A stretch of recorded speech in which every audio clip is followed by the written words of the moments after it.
দেওবাৰৰ পৰা আমাৰ দৌল উৎসৱ যিটো গন্ধৰ কাৰ্যসূচী সেইটো শুভাৰম্ভ হ'ব। এই ধৰ্মীয় কাৰ্যসূচী দেও সোম মঙল তিনিদিনীয়া কাৰ্যসূচীৰে সৈতে গণ পূৰ্ণিমা আৰু গোঁসাই ফুৰোৱা এই কাৰ্যসূচীৰে আমি দৌল উৎসৱ উদযাপন কৰিম।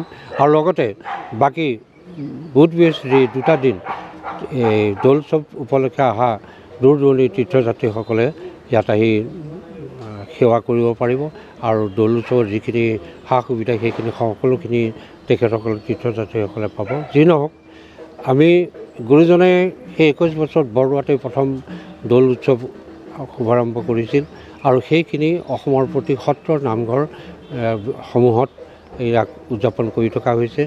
আৰু আমাৰ যিসকল 11খন উপসমিতিয়ে যিখিনি কৰ্ম কৰিছে সেইখিনি প্ৰায় সমাপন হ'ব ধৰিছে।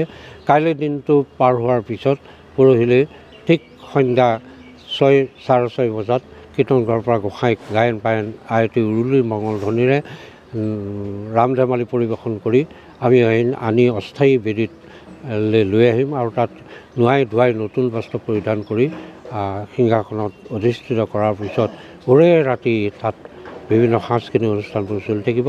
আমাৰ ইয়াত আটাইকেইদিন হাজাৰ হাজাৰ নামতী দলে তেওঁলোকৰ নাম পৰিৱেশন কৰিব। তাৰ বাহিৰেও আকাশী গংগাৰ তীৰত আমি পূৰ্ণিমা গোঁসাই ফুৰোৱা আৰু তাৰ পিছদিন তিনিদিনীয়াকৈ সাংস্কৃতিক অনুষ্ঠান অনুষ্ঠিত কৰিম। তাত আমি বিভিন্ন স্থানৰ পৰা বিশেষ পুৰোধা ব্যক্তিসকলক নিমন্ত্ৰণ জনাইছোঁ।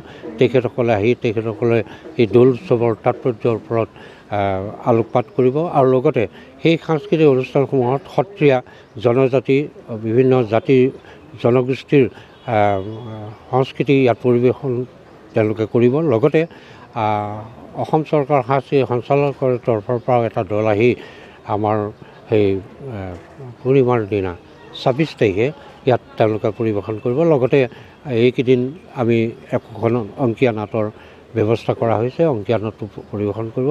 মুঠতে তীৰ্থযাত্ৰীসকলে যাতে ওৰে ৰাতি কোনো ধৰণৰ কষ্ট নোপোৱাকৈ এইসমূহ উপভোগ কৰি যাতে পাৰ কৰিব পাৰে তাৰ কাৰণে ব্যৱস্থা কৰা হৈছে।